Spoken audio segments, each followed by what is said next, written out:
Hey to Chiro Hustle. Sit back and learn from the greatest influencers in the profession.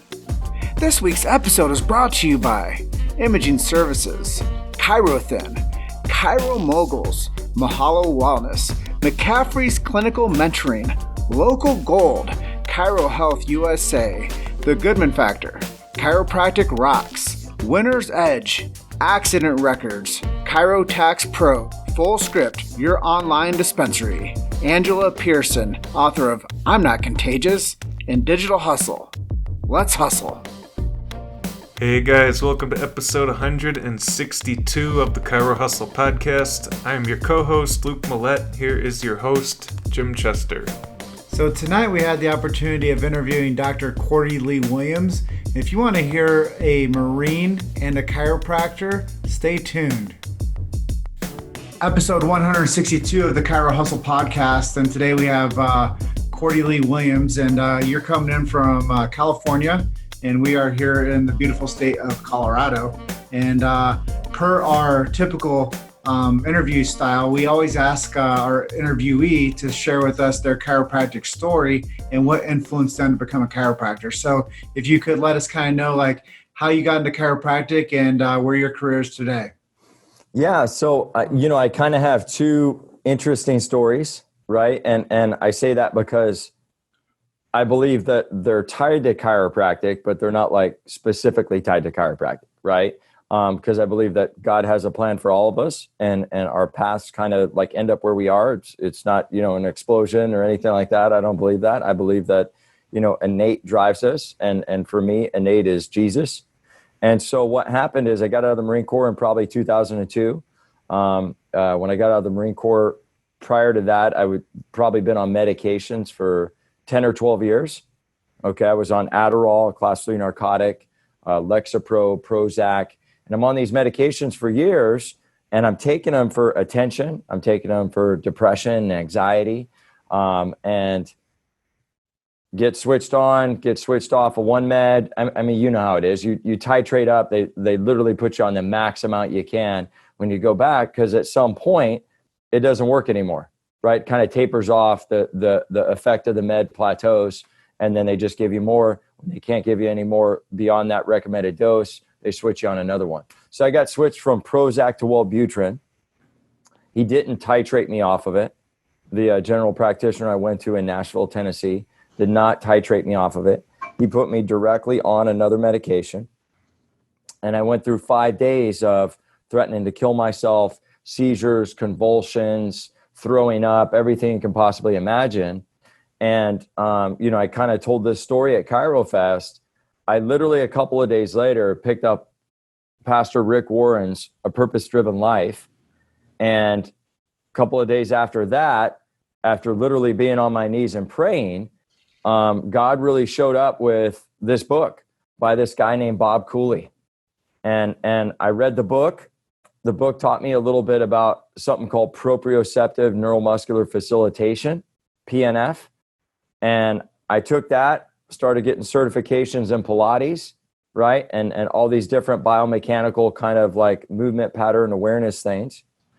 And started working with NFL athletes because I teamed up with a chiropractor named Dr. Michael Hatrak.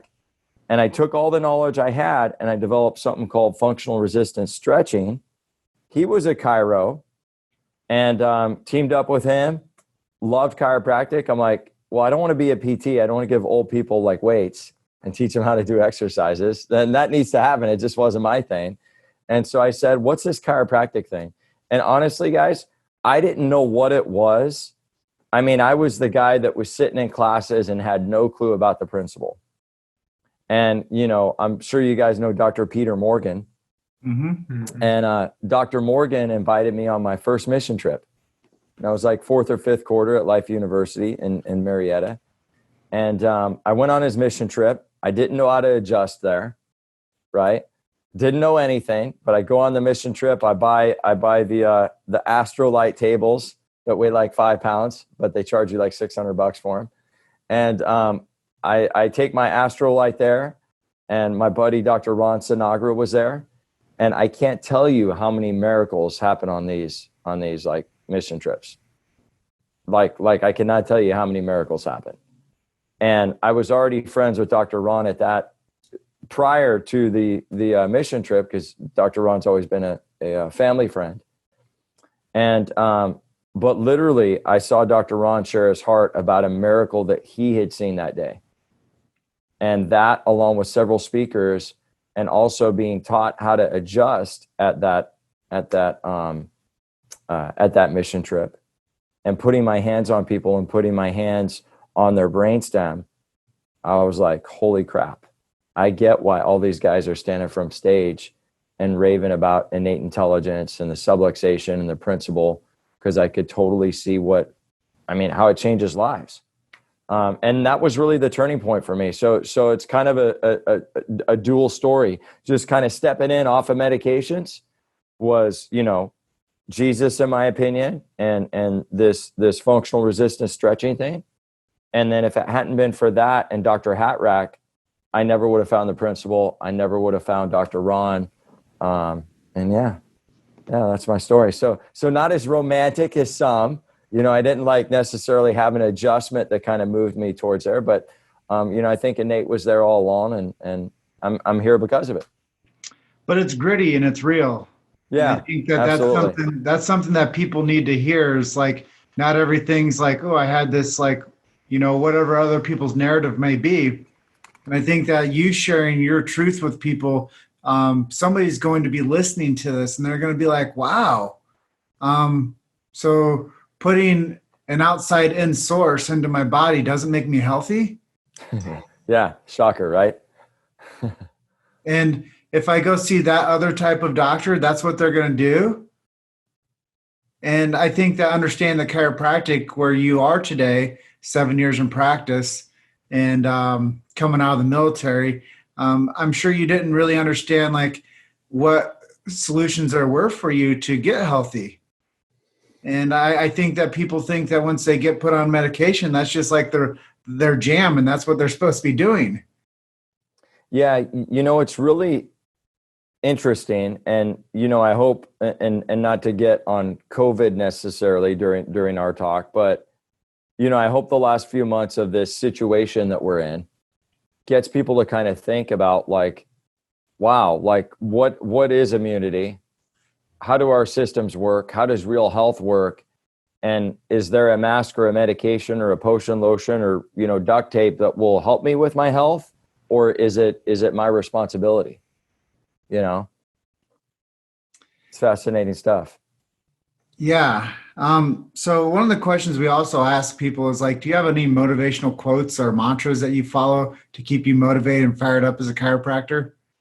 Yeah, that's so funny. I don't know that I necessarily have a quote more than I do songs and things that motivate me, which I'm just going to list all of them, because for me, when I need to get charged up, recharge my batteries, I have a whole cycle or thing that I do, right?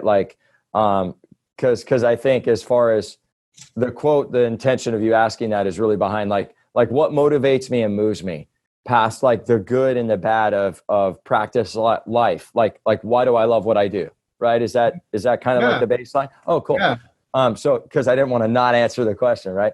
But for me, it's songs really move me, right? I'm really moved by songs. I can literally I could listen to a song with you, and if it hits me the right way, I'll just start bawling right on a Facebook Live. That's who I am, right? Two songs that are really moving me right now is there's a 2010 song by Kid Rock called Born Free. And there's a part of the lyrics, in the middle of the lyrics, where it talks about, you can knock me down, you can make me bleed, but you won't put these shackles and chains on me. I was born free. And he says it way more eloquent, and it just jams, and it just hit me. It was holy crap. That's where we are right now with our freedom. Right. So every morning when I wake up, before I go to the office, I try to get something that hits me that hard, that heavy. Maybe it's praying about my kids.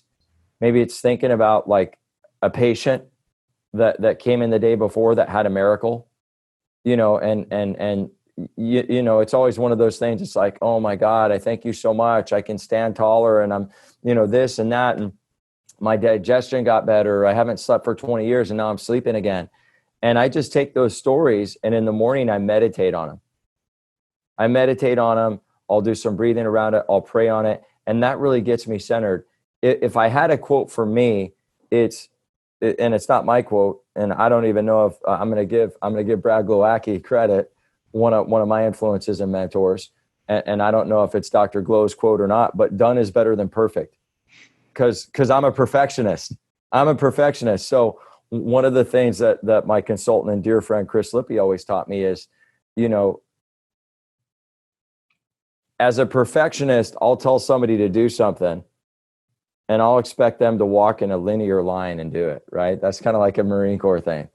But what if they go to the left and then they zigzag to the right and then they go back to the left and they still are able to accomplish the same goal? Like, that's all we want. And really just like laying off the gas to allow that. So one of my big, I don't know if you would call it quotes, but maybe mantras would just be like kind of getting out of my own way and just allowing God to lead my life versus me trying to constantly like control it. Yeah, it's beautiful, man. I think spirituality is so important to ground ourselves with. And, it's important to, you have those cases that you take care of and that you see people's lives improving. And there's so much value for restoring somebody's life to them. And I think that's why so many chiropractors get into the profession, because they want to help people. Yeah. And I think that baseline analysis of what chiropractic really stands for is being a servant and helping people. So when you can meditate on that and you can put your breath work into that, and you know that you restored somebody's quality of life to them, that's outcome. And that's really what people come to a chiropractor for. It's not because they're like, hey, man, can you turn my innate intelligence on? Yeah, they're like, right. They're like, hey, man, can you help me with this thing right here? Because it's really sucking. And I need somebody to help me. Right here, right? And somebody said I should come see you. Yeah. The classic line is, I don't know why I'm here, but Janice told me to come, right? And then 5 days later, or the person that walks in, what's even better, Jim, is the person that walks in and they literally say that they have no symptoms. And then you walk in with them and there's like 20 things, right? There's 20 things. Or they say they have no symptoms and their abnormal became their new normal and their new way of being. And they don't know any other way of living. So until that 10th adjustment, they're like, holy SHIT, I can sleep better. I'm like, of course, when you have kids, you spell out swear words, right? But so I can sleep better. Things are like better in my life. I'm communicating better. My relationship's better. Like, I mean, those are the juicy things that like give me fuel when a relationship improves, when like a dynamic improves between, and of course we all know, I mean, I don't know about other docs out there, but 70% of my practice is women, right? And it's not because I'm cute. It's because like women are the ones that put their health first. And men are always on the back burner, right? That's why we die earlier, guys. We're just grinding, man. And there's a lot of women that grind, and it's called parenting. Staying at home with my 2 terrorists all day is enough to drive anybody crazy, right? Which I love my boys, but man, you clean up baby poop and the whole deal, man. If you got kids, you know how it is. It's like you got to be a Marine just to handle that. But Jim, I got you cracking up, Jim. I love it, bro.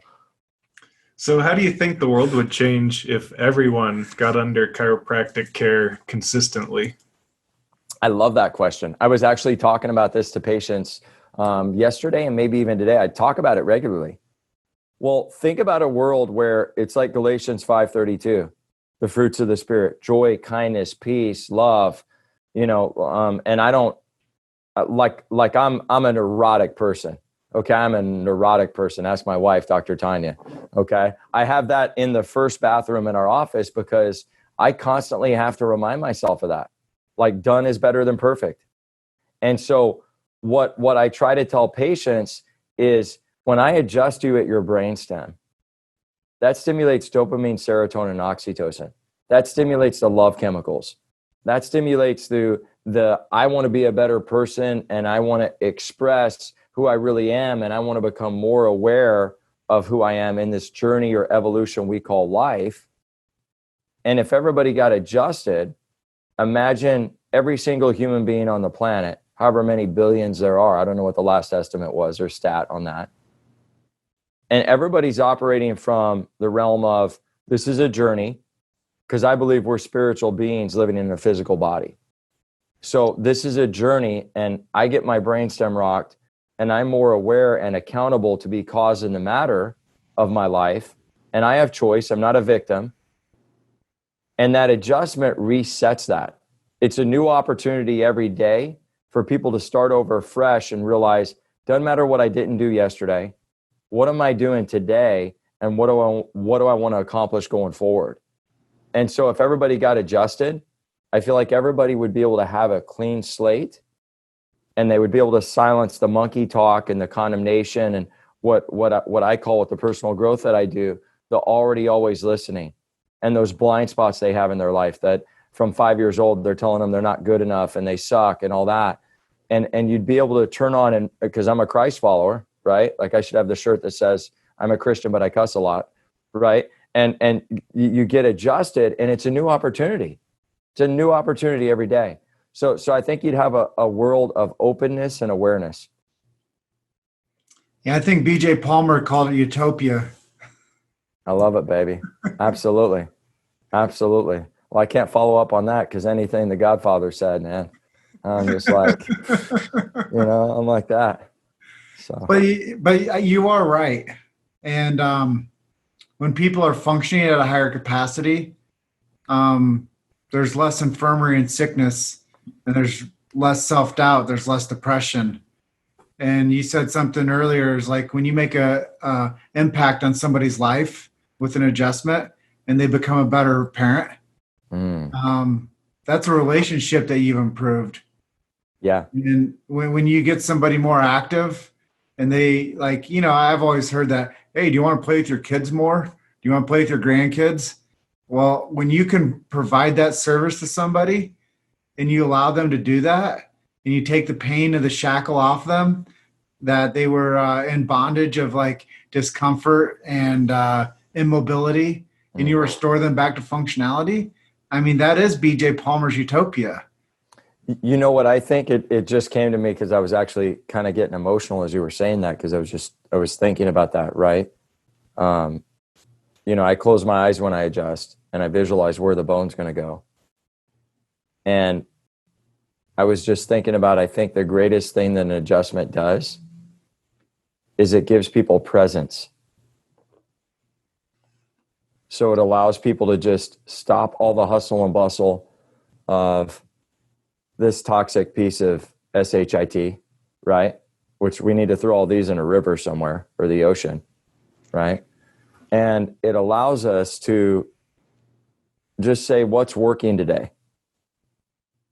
Like I was sitting after the rally today, and I was literally with my son, and I'm taking in the air, and I'm like, wow, this is so beautiful.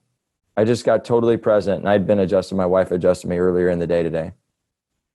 And I was able to just sit back amongst everything that was going on and realize nobody looks like they're going in to do heart surgery right now. And people are laying on the ground in this park, no masks on. There's like 75 people. And what about all the people that aren't in the park enjoying that level of freedom? What if we could adjust everyone and they got that level of presence that everybody in that park had, about just appreciating humanity? And I mean, I just got that when I was sitting in the park. I was like, holy shnikes. This is like cool, man. We gotta share this chiropractic thing with as many people as possible. Well, you said something a few times about your wife being a chiropractor too. Let's talk about the uniqueness of that, of having a union of marriage, and both of you guys are DCs. Yeah. Well, there's a reason why a lot of married docs have different adjusting times, or they have different areas of the office. I got lucky though, because I'm so neurotic. My wife hates working with me. She's admitted it, because I want it done a certain way, and that's not necessarily the way that she wants to do it. And so, you know, God gave us these two beautiful children that when they're not beautiful, they're being terrorists. Right.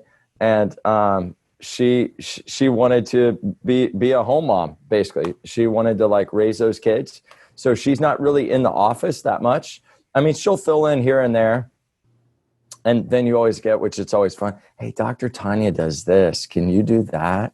Can you do it the way Dr. Tanya does it? But it's cute. My wife though, she is an amazing mom. She's an amazing doctor, like amazing, unbelievable. And her energy, like in my wife's adjustments, you know, I feel like you can feel my love, but you can also feel my passion and intensity. And with my wife's adjustment, it's just all love, man. It's just like when she touches you, it's just like you feel like her hands are like, she's like a duck-billed platypus, right? You just feel like her hands are just going into your body, like she's reaching into your soul or something, you know? She's like, thanks, honey. You were on Facebook Live and you compared me to a platypus. I said your hands. Only your hands. But no, she's an amazing doc. But we probably practiced together like really regularly for like a year and a half. And then it pretty much, it was hashtag mom and dad life. Because literally when we moved from a small space, it was like a 600 square foot space, like really tiny. And it was above a bar. So they would drain, when patients came by in the morning, they would literally drain the toilets. And you could smell that beautiful odor when you know, a sewer company drains the toilets. It was really nice. And then I'd do doctor's reports and there would be salsa music going on. Merengue. There'd be merengue going on. It would bump the walls when I was doing the doctor's report. So we were in there for about a year. And then the night before we transitioned into our new building, which is 2,500 square feet, she's like, oh yeah, babe, by the way, I'm pregnant. Right? It's like the day we're going to open, the following day, she's like, yeah, honey, I'm pregnant. But yeah, so that kind of ended, you know, I think she maybe practiced 7 months into little Cordie, my first son. And then we kind of went where I primarily ran the office and she was home mom. Mama Proctor. Is that what you, full-time mom, Mama Proctor? Yeah, I don't know. So, I don't know what you call that. But. So where do you see the profession heading in the next 20 years? Well, I'm an optimist, but certainly the situation with this COVID thing that is going on right now for our viewers, whenever they're going to end up listening to this podcast, there's a lot of people that are showing up and a lot of people that aren't. And that's a hard question to answer because, you know, I would expect the tenacity and the tenaciousness of like, this is our moment. This is a chiropractic moment. Like I feel like the moment right now around COVID is very much like all the chiros that came before us that got jailed for practicing. And there's a small percentage of the profession that's rising to this occasion or rising to this moment. And so I would be very, very negative if I used the data right now to give you an answer to that question. But overall, I think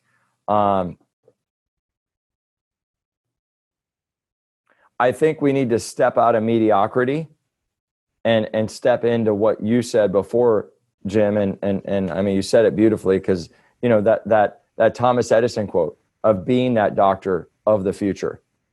And by doing that, we have to be bold. We can't, which relates back to this situation. You can't cower in fear that you're going to get your license pulled and A, B, and C, and D are going to happen. And, oh my God, the sky is falling. And, you know, honestly, I'm probably going to get into politics.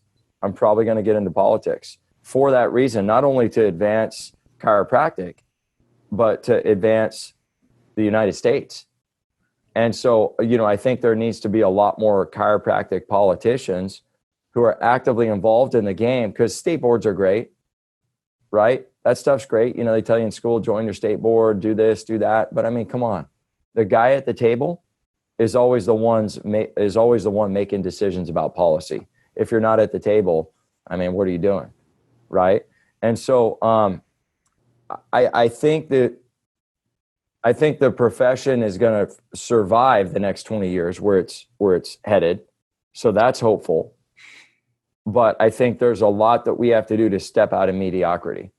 I mean, there's just no way I can answer that because we're mediocre right now. I mean, we really are. We're mediocre. We have not done a good job of mobilizing. There's constant infighting. There's people that drag each other down and bitch at each other. And, it's like a bunch of little schoolgirls a lot of the times.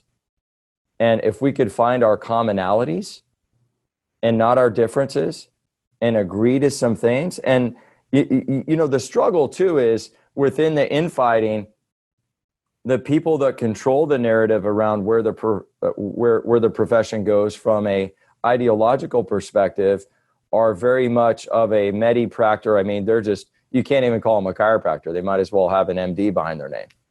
Right. And so, yes, you could say if we could, and some people may comment below and say, hey, what is this guy wearing the backwards hat? What the hell does he know? But, I think if we could really influence the school systems with more of a foundation of what chiropractic is, and also I would love to see somebody third, fourth quarter where the schools just said, screw it, go Harriet Tubman, Underground Railroad, and get as many kids as you can to these mission trips. Seriously. Because it wasn't a class that I sat in on that gave me the principle. It was a mission trip. And then people get, about this adjusting and they're not getting adjusted. People get so guys get so almost juvenile about the weirdest things, right? I remember when I went on a mission trip, well, are you qualified to adjust and this and that? And could you hurt them? And maybe there's some, maybe that's a reasonable concern, right? But that's maybe 1% of the time. I can tell you there's so many loving kids that go out to these mission trips. They're learning how to adjust. The thousands of people that they're seeing miracles. These people, when I went on mission trips, they were they're coming up hugging you, they're crying. It's the most beautiful thing. Well, Luke tells me this all the time. 90% of what we're afraid about never happens. I love that. It's so true, right? Like that's the basis of depression and anxiety, isn't it? Like a lack of presence. And so you're depressed and anxious because you're worried about that 95% or that 99% of the unknown. Oh, this might happen, the what ifs. You made it to Chiro Hustle. Sit back and learn from the greatest influencers in the profession. This week's episode is brought to you by Imaging Services, ChiroThin, Chiro Moguls, Mahalo Wellness, McCaffrey's Clinical Mentoring, Local Gold, Chiro Health USA, The Goodman Factor, Chiropractic Rocks, Winner's Edge, Accident Records, Chiro Tax Pro, Full Script, your online dispensary, Angela Pearson, author of I'm Not Contagious, and Digital Hustle. Let's hustle. And one of my mentors, Ed Osborne, he always, in his podcast, The Chiropractic Philanthropist, he'd always say, hey, Doc, we're all more alike than we are different. Yeah. And the commonalities that hold chiropractic together is the adjustment. Yeah. And I think that if we really focus on that commonality, the adjustment supersedes any philosophy. And the adjustment supersedes any dogmatic approach of what school you went to. Yeah. And if we can just find common ground for the adjustment in chiropractic, then chiropractic thrives. And it is not mediocre. Because when people go to the chiropractor, what do they want? The number one thing they want, man, they want the adjustment. That's a good point. And maybe within that commonality, because I appreciate you saying that, because you're right? Because I mean, everything that I'm saying looks great on paper and it's very romantic and cute, right? But that doesn't necessarily, you're not going to tell somebody that believes that chiropractic is for neck pain, back pain, and car crashes, that you're never going to get them to believe that, subluxation and innate are real. In all likelihood, right? It'd be like taking somebody that's a vaccine person and getting them to believe in anti-vax. right? Or somebody that is this political affiliation and you want them to move over to this side. And so I love that. Maybe the commonality is, well, let's look at all the research on neurology and the neurology related to an adjustment and how that whole cycle works. I remember in Matt McCoy's class when I was in school, we did all this research on what happens from the time that you adjust, what's the internal process. And oh my God, all the different processes behind the amygdala and cerebellum. I mean, I can't even remember all of it. We had to do a presentation. It was like, oh my God, right? It was like it's one of those things, but absolutely amazing when you look at all those different parts and processes that it stimulates. And so maybe getting that conversation out there, getting it a little louder, getting it more simplified, maybe that would be a way of bringing people together, because how can the mechanistic guys deny that? Well, bro, the first book ever written in chiropractic is called The Chiropractic Adjuster. Yeah, true. True. Totally true. Absolutely, bro. And I go to the chiro, I mean, obviously you're going to find the real philosophical people be like, well, I checked and they didn't need to get adjusted. Yeah. But, whenever I go see a doc, I'm like, hey, man, can you check and can you adjust me? Because that's really what turns our lights on. Like you were saying on the other interview we did, like when people come in and you check that brainstem and you adjust that C1 or C2 and you restore their functionality and they start seeing better and they start sleeping better, like the adjustment's like the primary and everything else is your philosophy of how you were raised in the tribe you run with. Yeah, and I think sometimes we get a little too dogmatic, and that's the point I was trying to, make earlier, and then I think I went on a tangent or a rant or something. Like, for example, I wore a Marine Corps dress blues, like blouse to the first couple of rallies, that we did. And I had only two, which I was surprised by, but there were only two veterans that reached out to me, former Marines, and they're like, how dare you, dishonor that uniform that way. And I didn't reply because internally it's like, I wanted to give them I'm going to give you guys the ring finger. But I mean, that's basically what I wanted to do. And I'm like, dude, I served 4 years in the Marine Corps. I'm wearing this as a statement so people know that there are veterans attached to this movement, right? And I'm not hurting the uniform. Yes, I'm not wearing it by military code, but I'm not in the military anymore. And you have no clue what my respect level is for that uniform. So shut up. Right. And I think so many times we get a little dogmatic about, how we're adjusting, when to adjust, stuff like that. And some guys are probably going to comment below and hate me, and maybe I'll get some hate mail later. I don't really care. But I can tell you that when a baby comes in with an ear infection and I try to do a sustained contact and nothing changes, or when I go against some of the guidelines that are out there and I give a real soft manual manipulation, right? Not rotation, but just a lateral force in there. And I know there's so many docs that would agree with me, including my friend, Dr. Ron Sinagra. I'm sure Billy DeMoss would agree with me as well. And you give that lateral force in there, that ear infection goes away like that. I mean, it's instantaneous. So we're going to say then, related to the brainstem, if somebody comes in with thoughts, traumas, and toxins, right? They come in depressed and you noticed on a Wednesday that they're different than they were on a Monday. But you look at some graph or you do a scan on them or you're checking an old x-ray or whatever, maybe you take a new x-ray, that says not to adjust them. You don't think that adjustment up here is going to totally take the thoughts, traumas, and toxins and kind of shift and shake up things? I don't know. I think, I mean, there are times I don't adjust in the pelvic hip region, but there's never been a time that I haven't adjusted above C3. I mean, just like 99% of the time, I'm always able to find something on a leg check, on a film, and then up here by the brainstem. I mean, 99% of the time. And, the upper cervical guy is probably somebody's going to hate out there, but whatever. I mean, that's just innately what I believe. I mean, and hell, I get adjusted 5 times a week. Well, here's the beautiful thing, Dr. Cordie. Yeah. is the chiropractor also signs a Hippocratic Oath to do no harm. And you are a doctor. So your interpretation of how to take care of your patient base is based on your doctorate degree and your ability to run a practice in a clinic. And I think that that's sometimes how people misinterpret how to judge their own type is, hey, Dr. Cordie's taking care of his patients. Yeah.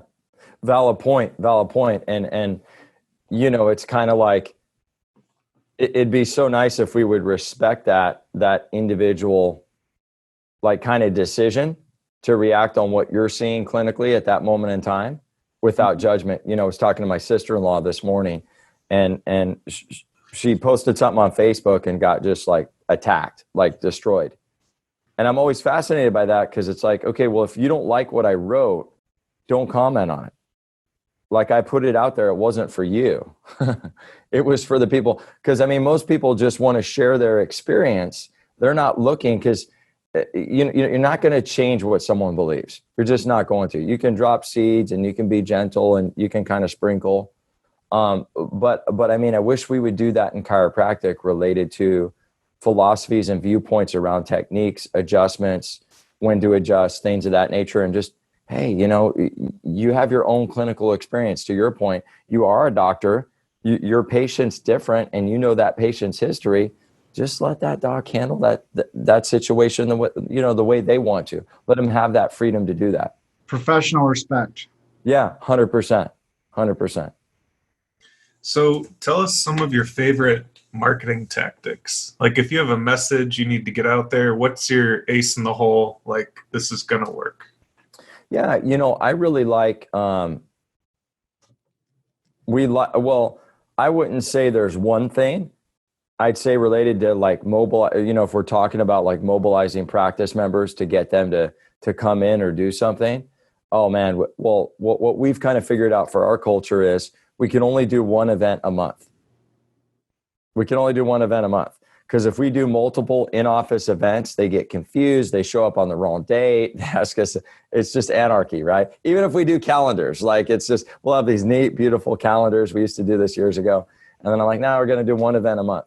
When we do that one event a month, what it takes us, what we have to do to mobilize everybody is we have to put flyers up in multiple places. We have to hand out flyers. We have to talk about it daily.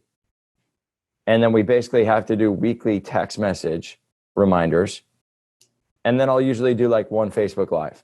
Like we have to hit it. It's like an avalanche of stuff to get the message out. When we do that though, we have a really high success rate. We'll probably get, 30 plus people at any event that we do.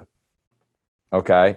Which, based on, you never do stuff on Friday nights. Nobody's going to show. Don't do it on a Monday night. So that leaves you a Tuesday, Wednesday, or a Thursday. From what we've seen for our culture. So yeah, I think the go-to would be, if I had to pick two things out of that, definitely text messages and definitely like Facebook Lives. Like if you're a good communicator, you're a solid communicator, really being able to link and throw in a link. And I use Review Wave.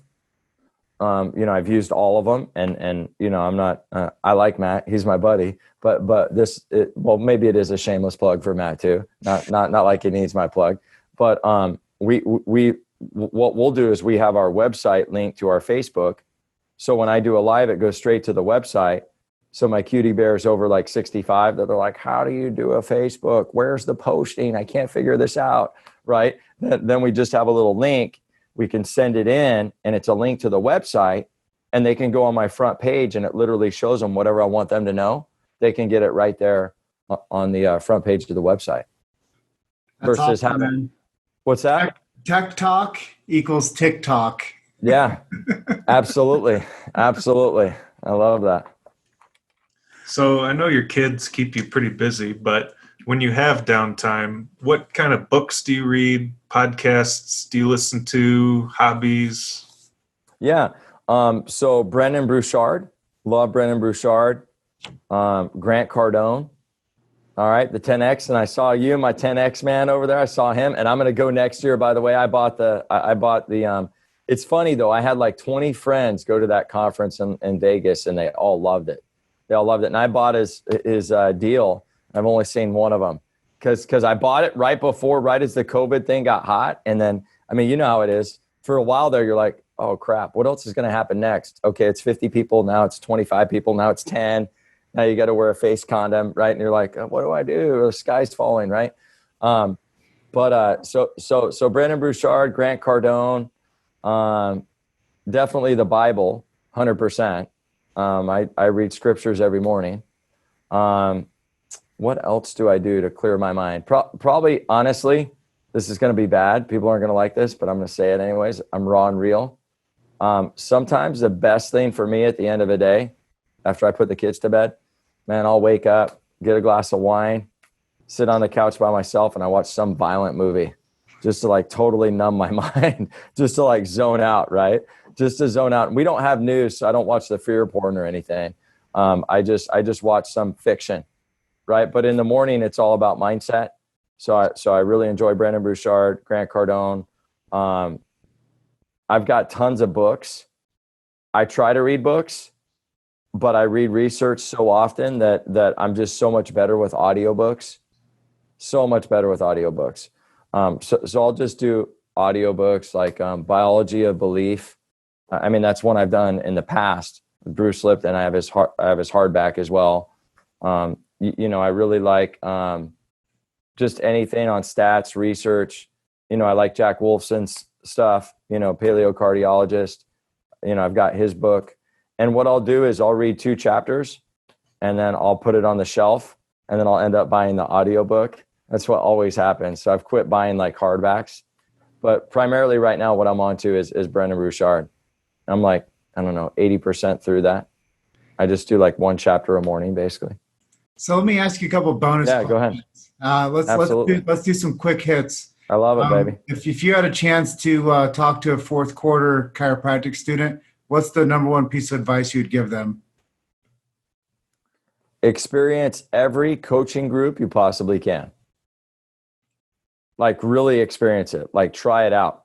See what you like from their day 1 to their doctor's report to actually showing films, x-rays, all that. Experience that. And then get to as many sales NLP type classes as you possibly can to learn about a sales conversion cycle and to learn about how to talk to people. That's really important because, in chiropractic, like most of the management companies, everybody just passed crap down and now they're like rehashing it. So you can learn about sales, but there's so much of it that is a model that is very transactional versus Socratic. And the buyer now is really smart. So the buyer now is very Socratic, right? Meaning that they want you to listen. They want you to ask questions. They're moved by emotion. They're not moved by logic. So if you're, giving them a car salesman type of deal, right? And you're trying to sell the car that they don't want versus finding out what they want. Well, I like leather interior. I'm looking for a hatchback. I'd like it to have the AC. I'd like it to have the cute little iPod insertion point there and a USB right here. And you're trying to sell them a monster truck that has, right. You're trying to sell them a jacked up truck with thick CPEC rims and it's got cloth interior. You're not meeting them where they're at. You're not finding out what their needs are, and you're selling them. I mean, you're trying to sell them a product that they don't want. So I think those were the biggest growth pains that we had our first couple of years is learning that it can't be a transactional model, and every market, in my opinion, is different. I think every market is different. So are there nuances that are the same? Yes, but the way you deliver the message and the way another doc delivers the message are different, and then your buyer's different. So yes, you can practice chiropractic anywhere in the world. It doesn't matter if it's a big city. It doesn't matter if it's a rural area, but you also have to know your target audience, in my opinion. So last question I have for you. Who are your chiropractic heroes and who are your mentors? Love it, man. Easy peasy. There's so many, so I don't want to leave anybody out. Are we talking present or from school to now or just now or all of it? Just give us what's top of mind to you. Okay, well, I'm going to give you the whole list then, because I don't want anybody to get mad at me, right? So let's start off in school. Okay. In school, Dr. Guy Reekman, Dr. Gilles Lamarche, Dr. Dennis Cerrone, Dr. Mike Hatrak, Danny Gambino, Norm Colby, Eric Plasker, Jay Hand, Ron Sinagra. Well, it's a pretty big list, but that would probably be the core. Hopefully I'm not leaving anybody out. I'm thinking back to every beer I ever had at seminars, right? Basically is what I'm thinking back to. And now, kind of since being out of school, Dr. David Dick had a big impact on me. Ray Omid, well, and Dr. Ray's been huge. He's been a family friend forever.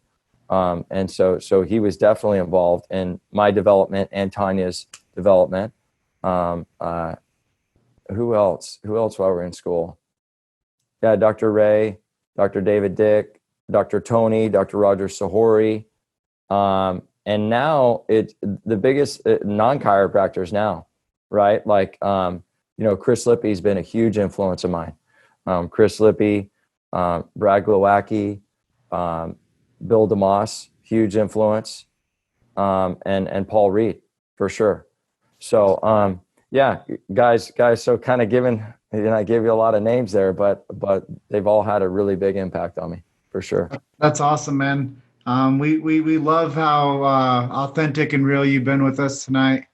And it's been a real honor to hold you down for a couple hours and to talk about freedom on our earlier show, and now talk about your story a little bit and your vision of the profession. And it's been great to weave this narrative together with you. Yeah, well, you guys are beautiful, beautiful dudes, and I'm honored to be on the show. And any way I can ever help your mission, let me know, because I really believe in what you guys are doing for the profession. So what are a couple of websites or social media links you can give us if people want to find you? I love it, baby. Well, I'm going to do the first one first. I got to do this one. Got to blow it up. So right here. And even though this is a different podcast number, hopefully you don't mind, Jim, 1776 Forever Free. Okay. And this was the first shirt. This isn't what the shirts look like now. So relax. I was going to go live at the Capitol with Del Bigtree. And we had this guy had 3 days to get us some semblance of a shirt of what we wanted done. So he did the best he could. So this logo is a little faded. Your shirt won't be like that. But www.1776foreverfree.com. You can purchase a shirt, which will help our movement forward. And Chris Lippy and I started the organization. It's all about choice. It's all about freedom. And it's all about leadership. And that's really, this organization's just not going to be here for COVID. And when COVID's gone, we want it to last forever. I mean, it's something we're putting our blood, sweat, and tears into. The only thing I would say, since we're live right now too, is got a big event, May 23rd at the Capitol, Sacramento, 12 o'clock, Adolph Newsom's backyard. We got Kofi Anderson, country music singer. We got him, we got Buzz Patterson, and probably about 1 million people. There you go, Dr. Bill. I did it, baby. I did it. Dr. Bill's making me go big. He's like, go big or go home, dude. So we're going to get 1 million people there. And then Dr. Cordie Lee Williams. So Cordie Lee Williams, DC, my Facebook, Cordie Lee Williams, DC, Dr. Cordie on Instagram, Dr. Cordie W on Twitter. Share, like the crap out of it. Share and like the crap out of the scoop video. And then any questions you have about chiropractic or anything, whether you're a student or, another doctor, I'm just, I feel blessed and honored to be able to help anybody. Absolutely. Awesome, brother. Well, we want you to have a good night with your family. I know the sun's down, and we want you to go be dad, okay? Absolutely, brother. Absolutely. We'll probably be watching Blue's Clues in a little while. So if you want me to do a live so you guys can enjoy it, if you get bored, let me know. Yeah, host a watch party. Yeah, a watch party, Blue's Clues. Absolutely. I love it, bro. Well, Cordie, it was really nice getting a chance to talk to you. And thank you for being our guest tonight. My pleasure. Love you both. God bless you guys. Have a good night. You All too. right, man. We'll talk to you See soon. later. Thanks for listening to Chiro Hustle. Don't forget to subscribe and check back next week to continue hustling.